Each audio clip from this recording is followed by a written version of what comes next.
का किस्सा है। लोहारपुर गांव में एक बूढ़े आदमी की दुकान थी। वो आदमी उस दुकान में पुराना और कीमती सामान बेचा करता था। उसी गांव में बिट्टू नाम का लड़का अपनी बीवी और माँ के साथ रहता था। बिट्टू कपड़ों की दुकान पर मुलाजमत करता था और मेहनत मजदूरी करके अपने घर का गुजारा चलाया करता था। बिट्टू, आप एक काम करें, कल जब आप काम से वापस आए तो घड़ी जरूर लेके आना। हमारे घर में एक ही घड़ी थी, वो भी खराब हो गई। हाँ बेटा, तू कल लाजमी घड़ी लेकर आई। घड़ी खराब होने की वजह से ठीक टाइम का पता नहीं लग पाता और नमाज पढ़ने में देर हो जाती है। ठीक है बेगम और माँ जी, मैं कल लाजमी घड़ी लेकर आऊँगा। फिर अगला दिन होता है और बिट्टू घर से निकलता है और अपने काम पर आ जाता है। उसे काम करते करते शाम हो जाती है। साहब जी, अब मैं चलता हूँ, मैंने आज घड़ी भी खरीद कर जानी है। बिट्टू, तुम बहुत ईमानदार और मेहनती हो। तुम्हारे अच्छे अखलाक की वजह से मेरी दुकान बहुत अच्छी चलती है। तुम एक काम करो,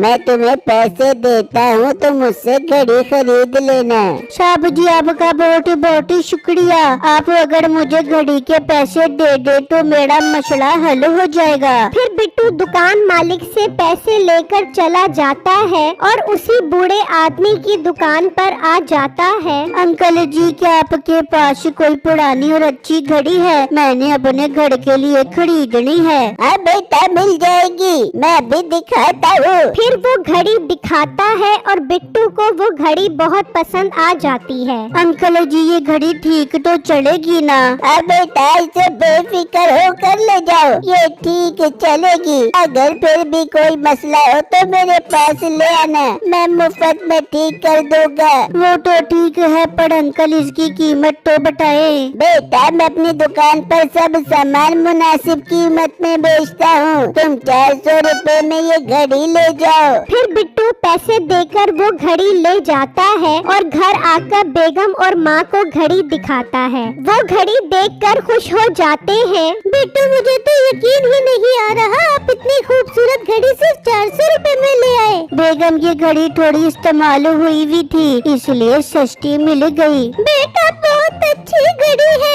अच्छा बहू, जा बिट्टू के लिए खाना लेकर आ। हाँ बेगम, आप खाना गरम करें, मैं इतनी देर में घड़ी दीवार पर लगा देता हूँ। फिर बिट्टू घड़ी लेकर कमरे में आता है और जैसे ही घड़ी लगाने लगता है, बेटा, तुम्हारी बकरी को आज रात सांप काट रहा है, वक्त रहते ही उसकी जान बचा लेना वरना देर हो जाएगी।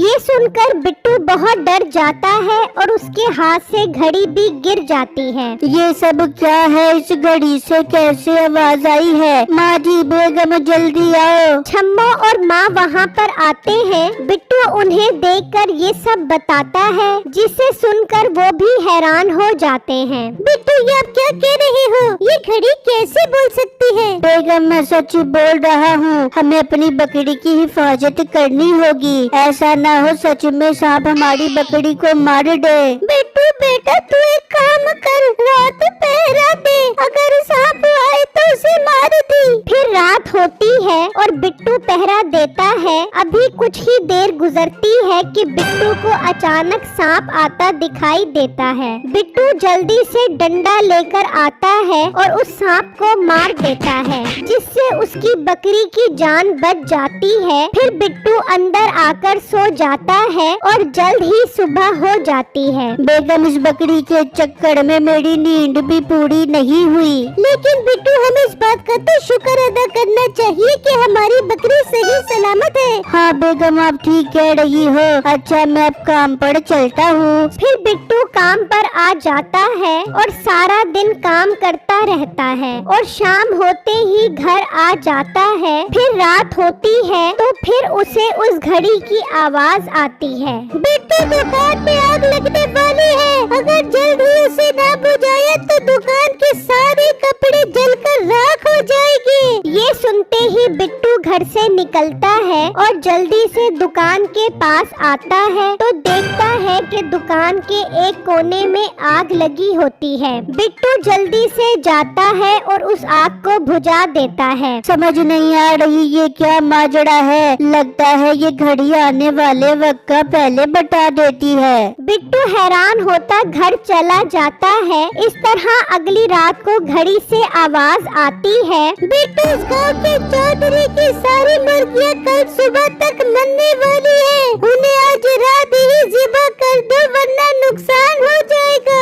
बिट्टू फौरन चौधरी साहब के पास आता है और उन्हें सारी बातें बताता है। बिट्टू मुझे पता है तुम ईमानदार और सच्चे लड़के हो, लेकिन तुम्हारे पास क्या सबूत है कि सुबह तक मेरी मुर्गियाँ मर जाएंगी? फिर बिट्टू चौधरी साहब को अपनी बकरी और दुकान में आग लगने की बात बताता है तो उन्हें यकीन आ जाता है। पर बिट्टू एक मसला है, मेरे सारे नौकर छुट्टी पर हैं और फार्म में 100 मुर्गियाँ हैं। अगर तुम इन्हें ज़िबा करने में मेरी मदद करो तो मैं तुम्हें इसके पैसे दूंगा, मगर सबूत के तौर पर एक मुर्गी जिंदा रखूंगा, ये देखने के लिए कि सुबह तक मरी है कि नहीं। बिट्टू बहुत थका होता है मगर वो चौधरी को मना नहीं कर पाता और सारी रात मुर्गियाँ ज़िबा करने में गुजर जाती है। जब सुबह होती है तो चौधरी देखता है कि वो मुर्गी सच में मरी होती है। बिट्टू तुम्हारी बात तो वाकई सच थी, तुमने मुझे ज्यादा नुकसान से बचा लिया। चौधरी बिट्टू को ज्यादा इनाम देता है। फिर बिट्टू थका हारा घर वापस आ जाता है। बिट्टू आप सारी रात कहाँ थे? मैं तो बहुत परेशान हो रही थी। फिर बिट्टू छम्मो को सारा वाकया बताता है। बिट्टू ये सब क्या हो रहा है? ये घड़ी कैसे आने वाले वक्त का पहले बता देती है? बेगम मैं खुद परेशान हूँ, ये सब देख कर मैं बहुत थक गया हूँ, लेकिन मजबूरी है, काम पर भी जाना है। ऐसा न हो मालिक मुझे काम से निकाल दे। छम्मो बिट्टू को तसल्ली देती है। इस तरह अगला दिन भी गुजर जाता है और फिर से घड़ी से आवाज आती है, कल सुबह सख्त बारिश होने वाली है जिससे गांव में सैलाब आ जाएगा। वक्त रहते ही सबको पहाड़ पर पहुंचा दो वरना सब डूब जाएगा। बिट्टू ये सुनकर बहुत परेशान हो जाता है और फौरन गांव के चौधरी के पास आ जाता है और उन्हें सब बताता है। चौधरी साहब भी काफी परेशान हो जाते हैं और सारे गांव में ऐलान करवा देते हैं, लेकिन कुछ लोग बिट्टू की बात पर यकीन नहीं करते। भला बिट्टू को कैसे पता लग गया कि गांव में बारिश होने वाली है, वो भी सैलाबी? लेकिन जब सुबह होती है तो काले बादल छाए हुए होते हैं और मूसलाधार बारिश शुरू हो जाती है और सब लोग अपना सामान छोड़कर जान बचाने के लिए पहाड़ी की तरफ भाग जाते हैं। इसका मतलब बिट्टू ठीक बोल रहा था। हाँ वो सच कह रहा था, हमें उसकी बात का यकीन करना चाहिए था। इस तरह हम अपने सामान को भी पहाड़ पर ले आते। फिर सारे लोग पहाड़ पर ही रात गुजारने लगते हैं, जबकि दूसरी तरफ मीठा अपनी बीवी नसीबो कैंची से कहता है, बेगम आज बहुत अच्छा मौका है, हम अमीर हो सकते हैं। मीठे गाँव की हालत तो बहुत खराब है, फिर हम कैसे अमीर हो पाएंगे?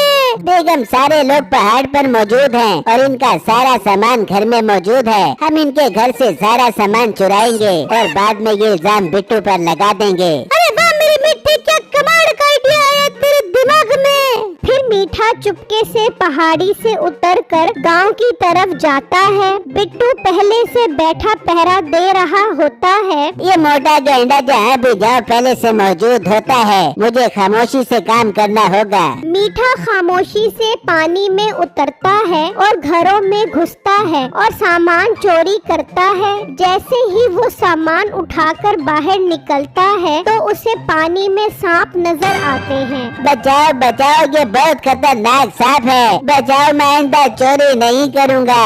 मीठे का शोर सुनकर बिट्टू भी वहाँ पर आ जाता है। बिट्टू बचाओ, यहाँ खतरनाक सांप है। मैं क्यों बचाऊं, तुम चोर हो। बिट्टू मेरे भाई बचाओ, मैं आइंदा चोरी नहीं करूँगा। मीठे सामान छोड़ो और भागो यहाँ से।